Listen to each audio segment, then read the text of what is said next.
Assalamualaikum warahmatullahi wabarakatuh. Perkenalkan, saya Ahmad Syaifullah. Saya dosen dari Prodi Pendidikan Pancasila dan Kewarganegaraan FKIP Universitas Palangkaraya. Pada kesempatan ini, izinkan saya untuk menyampaikan satu mata kuliah yang saya ampu setiap tahunnya. Mata kuliah tersebut adalah mata kuliah Pendidikan Agama Islam. Berdasarkan kurikulum MBKM saat ini, mata kuliah Pendidikan Agama Islam merupakan mata kuliah wajib universitas bagi mahasiswa semester 1. Alasannya, karena setiap mahasiswa mesti dibekali nilai-nilai religius sebagai wujud ketakwaan kepada Tuhan Yang Maha Esa, serta mampu mengambil keputusan secara tepat dalam konteks penyelesaian masalah di bidang keahliannya berdasarkan prinsip dan nilai-nilai agama. Tujuan dan harapan dari mata kuliah Pendidikan Agama Islam berdasarkan CPL Prodi, mahasiswa mampu menganalisis, menerapkan, dan mengevaluasi terkait berbagai isu kemanusiaan, isu kebangsaan, dan kenegaraan menggunakan wawasan keislaman yang tentunya mengandung nilai-nilai rahmatan lil alamin, selain menjalankan perintah agama Islam dengan baik dan benar. Tujuan dan harapan dari mata kuliah Pendidikan Agama Islam adalah mahasiswa mampu menganalisis, menerapkan, dan mengevaluasi terkait berbagai isu kemanusiaan, kebangsaan, dan kenegaraan menggunakan wawasan keislaman yang tentunya mengandung prinsip rahmatan lil alamin, selain perintah menjalankan agama Islam dengan baik dan benar, serta mampu mengimplementasikan nilai-nilai moderasi beragama atau nilai-nilai wasatiyah dalam konteks keberagaman di lingkungan masing-masing. Inilah sebagai CPL dari prodi ataupun CPL daripada universitas. Adapun muatan materi di dalam mata kuliah Pendidikan Agama Islam berisi tentang konsep ketuhanan, sumber hukum Islam, konsep toharoh, persatuan dan keragaman kultur, LGBT, anti korupsi dalam pandangan Islam, kemudian hijrah, jihad, pajak, dan zakat, serta multikultur dan huma petang yang menjadi nilai kearifan lokal di dalam pandangan Islam. Adapun pendekatan yang digunakan dalam mata kuliah ini adalah pendekatan praktek dan studi kasus terkait permasalahan-permasalahan ibadah dan isu-isu keagamaan yang perlu disikapi secara moderat. Karena pada dasarnya di Universitas Palangkaraya adalah universitas yang lingkungannya heterogen, terdiri dari berbagai macam agama, sehingga mahasiswa perlu dibekali dengan pendekatan-pendekatan yang bersifat moderat. Dan pendekatan yang dilakukan adalah pendekatan studi kasus berbasis project learning yang nantinya akan dimanfaatkan atau akan bermanfaat bagi mahasiswa itu sendiri ketika mereka sudah terjun di masyarakat. Kemudian di awal semester saya tentunya melakukan kontrak perkuliahan, memberikan penjelasan-penjelasan terkait dengan proses perkuliahan, proses-proses penugasan yang sifat outputnya menyesuaikan dengan tuntutan MBKM saat ini berbasis proyek atau berbasis studi kasus.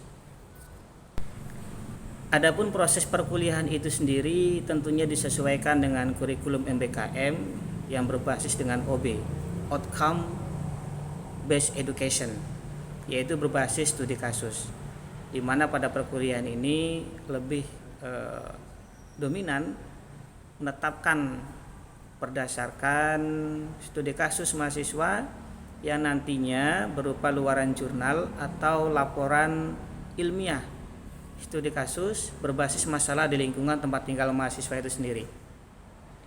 Kemudian untuk bobot penilaian ada 3 komponen. Pertama adalah proses perkuliahan. Di sana termasuk keaktifan, sikap, kehadiran, ya. Itu 60%. Yang di dalamnya ada proses diskusi, pemecahan masalah, kemudian pembahasan terkait bagaimana mereka nanti menyelesaikan proyek-proyek berbasis studi kasus di masyarakat. Kemudian UTS 20%, kemudian UAS 20%. Di mana UTS dan UAS juga dinilai daripada laporan ilmiah. Bisa berupa karya ilmiah jurnal yang mereka nantinya publikasikan. Nah, berikut ini adalah contoh daripada pembelajaran yang akan diterapkan di dalam mata kuliah pendidikan agama Islam, khususnya pada materi tayamum dan wudhu dengan pendekatan praktek dan demonstrasi berbasis problematika yang saya temui pada mahasiswa. Karena mahasiswa kenyataannya ketika saya jumpai banyak di antara mereka yang belum pernah melaksanakan tayamum, kemudian masih ada yang ragu-ragu, bahkan masih banyak mempertanyakan bagaimana kaidah-kaidah atau langkah-langkah sesuai rukun dan syarat yang ada pada tayamum dan wudhu sesuai dengan ajaran Islam dan kaidah fikih. Berikut videonya. Assalamualaikum warahmatullahi wabarakatuh. Izinkan saya menyampaikan salah satu materi di dalam LPS mata kuliah pendidikan agama Islam, yaitu pada pertemuan keempat Senin 10 Juni 2024 terkait dengan konsep tayamum dan wudhu. Tujuan daripada pembelajaran ini nantinya adalah pertama, mengetahui definisi, konsep, landasan hukum, dan penyebab tayamum dan wudhu. Kemudian kedua, mengidentifikasi rukun dan syarat sah tayamum dan wudhu. Kemudian mendemonstrasikan tata cara tayamum dan wudhu. Kemudian terakhir, menginternalisasi hikmah tayamum dan wudhu. Pendekatan pembelajaran yang digunakan dalam pertemuan keempat ini adalah berbasis studi kasus, ya. Karena tuntutan daripada OB, outcome based education, adalah studi kasus, ya. Dengan problem statement daripada materi ini, bahwasannya untuk pra pembelajaran kita menganalisis atau dengan mengidentifikasi praktek ibadah mahasiswa, ya. Jadi kegiatan di kelas, saya selaku dosen mengevaluasi atau mengidentifikasi kendala-kendala atau permasalahan tayamum dan wudhu terhadap mahasiswa. Lalu ternyata ditemukan, ya, 75% mahasiswa itu belum pernah bertayamum. Kemudian 10% mahasiswa, ya, terbalik urutan rukun dan wudhunya. Jadi tidak sesuai urutan rukun dan wudhu, masih ada yang terbalik. Nah, hal ini membuktikan atau dibuktikan dari temuan-temuan berikut. Pertama, mahasiswa tidak pernah melakukan tayamum, ya. Jadi meskipun sudah sampai mahasiswa, ternyata mereka ada yang belum pernah melaksanakan tayamum. Kemudian kedua, mahasiswa berlatar belakang pendidikan umum dari keluarga, ya. Jadi memang basic keluarganya bukan dari keluarga agamis, sehingga mahasiswa juga kurang mendapatkan pengetahuan agama di keluarganya. Kemudian mahasiswa tidak pernah belajar agama karena memang basicnya umum, mulai dari SD, SMP, SMA belajar umum, sehingga tayamum terlupakan. Berikutnya, mahasiswa berada di lingkungan keluarga yang beda agama. Di Kalimantan Tengah ini, khususnya Palangkaraya, itu sudah menjadi hal yang familiar, ya. Tidak asing lagi kalau mahasiswa itu tinggal satu rumah dengan orang-orang yang atau dengan keluarga yang beda agama. Nah, lalu langkah yang ditempuh di dalam pembelajaran ini adalah praktek dan demonstrasi tayamum dan wudhu. Pertama, tentu sebelum melaksanakan praktek eh, adanya penjelasan atau brainstorming terhadap wawasan awal mahasiswa terkait wudhu dan tayamum. Kemudian kedua, penjelasan kaidah serta pelaksanaan simulasi yang dilakukan oleh dosen. Jadi saya memberikan kaidah, saya memberikan tata cara, mensimulasikan tata cara tayamum seperti apa, kemudian dilakukan secara mandiri oleh mahasiswa. Berikutnya, mahasiswa melakukan secara mandiri. Jadi setelah saya berikan tutorialnya, saya simulasikan, saya contohkan, kemudian diikuti oleh mahasiswa. Nah, secara serentak. Kemudian untuk mengevaluasinya, setelah saya berikan simulasinya, saya berikan contohnya, maka saya akan mengacak mahasiswa untuk menampilkan ya secara individu, kemudian diberikan kesempatan untuk mencontohkan atau mempraktikkan bagaimana tayamum dan wudhu. Jadi saya ambil mahasiswa itu secara random. Nah, indikator penilaian ya atau evaluasi dari konstruksi pembelajaran ini adalah pertama diambil daripada doa dan niat. Meskipun niat itu ada yang menyatakan cukup di hati saja, tetapi kita bisa melihat mereka berniat atau tidak ya. Di dalam penutup wudhu tayamum juga ada doanya. Ini 5% bobot penilaiannya. Kemudian adab 10%. Kenapa? Karena terkadang mahasiswa itu ketika tayamum dan wudhu ada yang tidak serius, meskipun sifatnya praktek.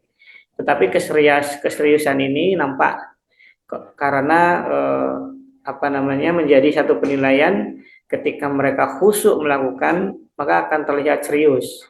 Maka masuk kategori adab 10%. Kemudian ketepatan kaidah fikihnya 35%. Kaidah fikih dalam artian ini adalah penilaian pada gerakan. Kemudian batasan-batasannya, misal ketika kita bertayamum batasan tangan sampai mana, batasan muka sampai mana. Ketika berwudu membasuh muka sampai mana, membasuh tangan sampai mana, mengusap wajah sampai mana. Nah, itu adalah kaidah-kaidah fikih. Kemudian yang paling besar adalah 50%. Ini bobot daripada ketepatan urutan rukun. Di samping mengetahui kaidah, juga urutan-urutannya mesti tepat. Karena seperti yang saya sampaikan di awal, kasus yang ditemukan adalah mahasiswa tidak berurutan rukunnya. Sehingga pendekatan yang digunakan adalah mengevaluasi daripada pengetahuan awal si mahasiswa itu sendiri, dan itu menjadi sebuah fenomena kasus yang menjadi studi kasus. Contoh pembelajaran pada materi tayamum dan wudhu yang secara praktek dilaksanakan di Masjid Kampus Salahuddin Universitas Palangkaraya. Baik, Assalamualaikum warahmatullahi wabarakatuh. Alhamdulillah, wassallallahu ala bersyukur kita kepada Allah Subhanahu wa taala, siang ini kita dapat melanjutkan perkuliahan kita mengenai konsep tayamum, wudhu dan mandi wajib. Ya. Nah, sebelumnya siapa yang belum pernah sama sekali bertayamum? Coba. Sama sekali belum pernah bertayamum. Belum pernah ya? Baik. Yang sudah pernah bertayamum? Yang sudah pernah bertayamum? Nah, artinya lebih banyak yang belum pernah bertayamum. Ya. Baik. Untuk tayamum, kemudian wudhu dan mandi wajib, dasarnya di dalam Al-Quran masih ingat? Baru kita sudah mempelajari tentang taharah. Ingat di mana dasarnya dalam Al-Quran? Ingat? Di dalam surat apa kemarin? Al-Maidah ayat 6. Siapa yang ingat bacaannya atau artinya? Ya, terima kasih. Dalam surah Al-Maidah ayat 6 tegas Allah sebutkan ada 3 tata cara untuk membersihkan hadas, untuk mensucikan hadas. Ya, cara yang pertama adalah dengan cara dengan cara berwudu, tadi ya, dengan cara berwudu. Yang kedua dengan cara mandi wajib, ya kan? Ya, wa in kuntum junuban fatahharu. Kemudian yang ketiga, ketika dalam suatu keadaan tidak mendapatkan air, dilakukanlah dengan cara yang baik. Tujuan kali ini dalam perkuliahan kita semua yang hadir di sini harus mampu bertayamum. Ya, semuanya harus mampu bertayamum. Nah, apa itu akan kita gunakan nanti? Misalkan ada rezeki, ternyata kuliah di luar negeri, ya kan, naik pesawat sekitar 10 atau 16 jam, ya, tidak berhenti, tidak ada air misalkan, ya meskipun ada di toilet, tetapi lebih cenderung kita bisa menggunakan kondisi untuk bertayamum misalkan, ya. Baik, sekarang kita amali. Untuk tayamum itu punya ada berapa? Ada berapa? Terus untuk tayamum ada? Siapa yang tahu? Ada berapa untuk tayamum? Nah, 4 katanya. Ada berapa? Ada berapa? Ada 4. Apa saja yang 4 itu boleh disebutkan? Yang pertama, ya. Yang kedua, membasuh atau mengusap? Mengusap, ya. Kemudian yang ketiga, mengusap tangan sampai siku. Yang keempat, kaki. Ada yang mengusap kaki? Tidak ada, ya. Baik, sekarang kita atur kondisinya, kita berikan agak longgar, ya, untuk kita praktekkan bertayamum. Dia perempuan, ya, dari berapa? Ya, tangan kiri di bawah, ya, tidak, lalu, ya,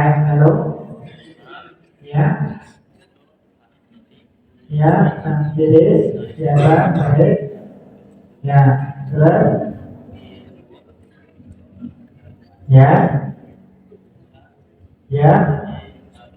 sudah selesai.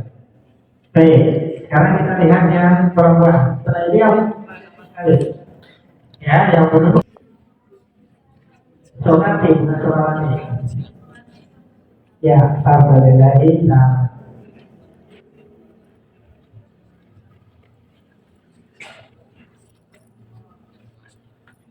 ya, baik. Ya. Nah, bingung. Ya, terus.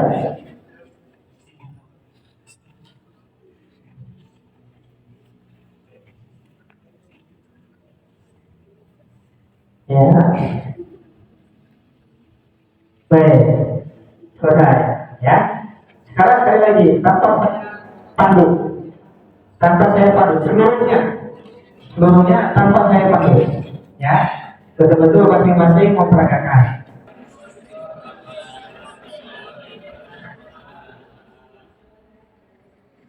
Tanpa melihat telinga.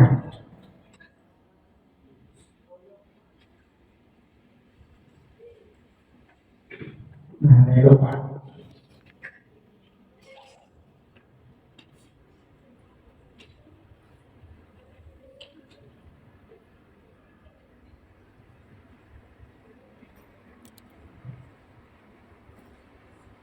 Nah, saya pulang balik ya.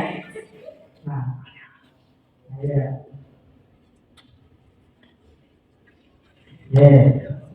Masih bingung. Jangan bingung. Kita ulang lagi, ya, supaya bingung. Tadi masih terlihat oleh saya, masih berdiri ya. Bingung ya, silakan lagi. Silakan. Kita ulang. Awal itu semua. Ya, ya kan?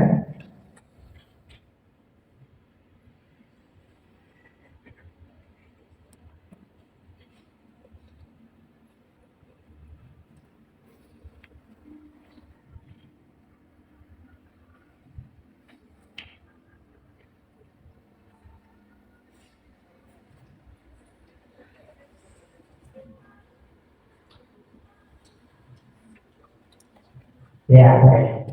Ingat, ingat semuanya ya. Ya, mudah-mudahan ingat. Baik, amin ya. Baik. Baik. Yang pertama, silakan lakukan langkah awal. Titik tangan.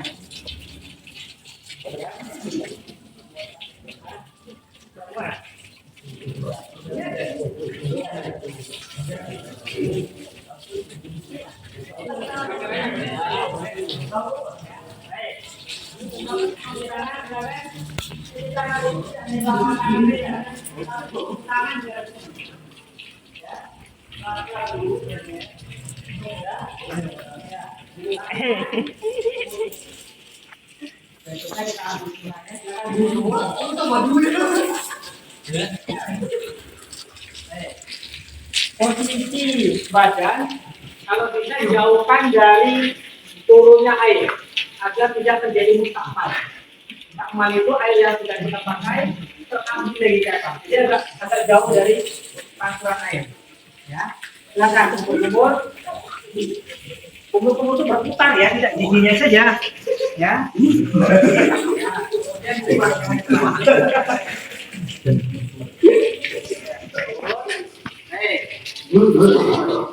Selesai. Kemudian sunat berikutnya adalah istinsak. Ya, istinsak boleh dengan dua cara ya. Boleh dilihat dulu ya. Ya. Boleh didekatkan airnya kemudian dibersihkan. Silakan bersihkannya. Atau ada yang mau jeruk? Ya.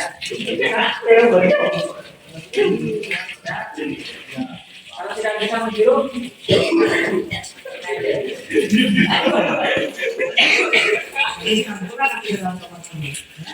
baik, tidak. Kita teruskan kita ambil yang pertama. Yang pertama adalah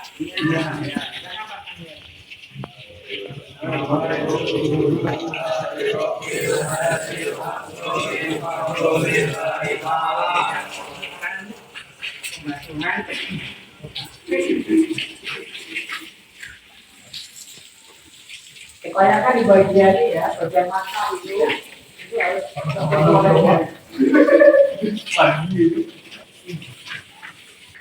lakukan kemudian lukaskan tangan kanan. Ya, silakan lukaskan tangan kanan sampai di atas kuku dan jangan lupa pasang berikutnya di pasang ya. Tuntaskan dulu yang kanan, baru balik dulu ya. Silakan.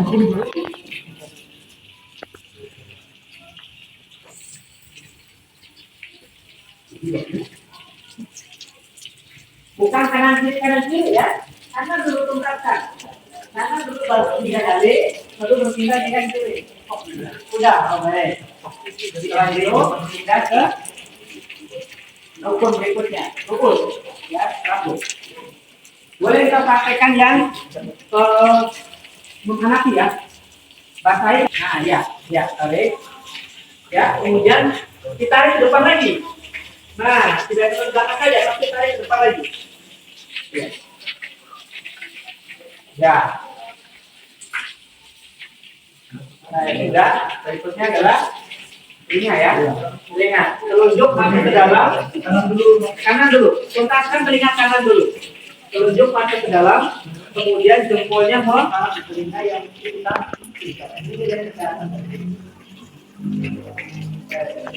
dan telinga berikutnya adalah kaki kanan terlebih dahulu.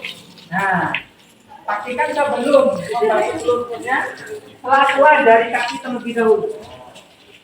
Sela-sela dari kaki terlebih dahulu, baru basuh ke arah mata kaki. Tuntaskan dulu. celah-celah jari kakinya.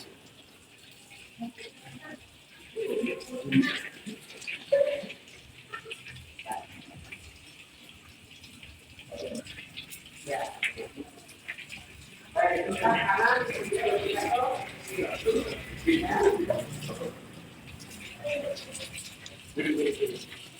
tidak seluruhnya menghadap ke kiblat, ditutup dengan doa.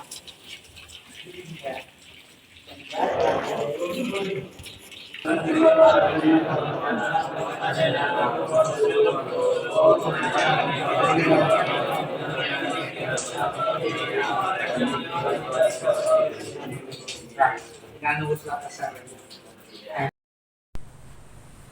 Demikian deskripsi singkat serta cuplikan dari pembelajaran mata kuliah pendidikan agama Islam, khususnya pada materi praktek tayamum dan wudhu.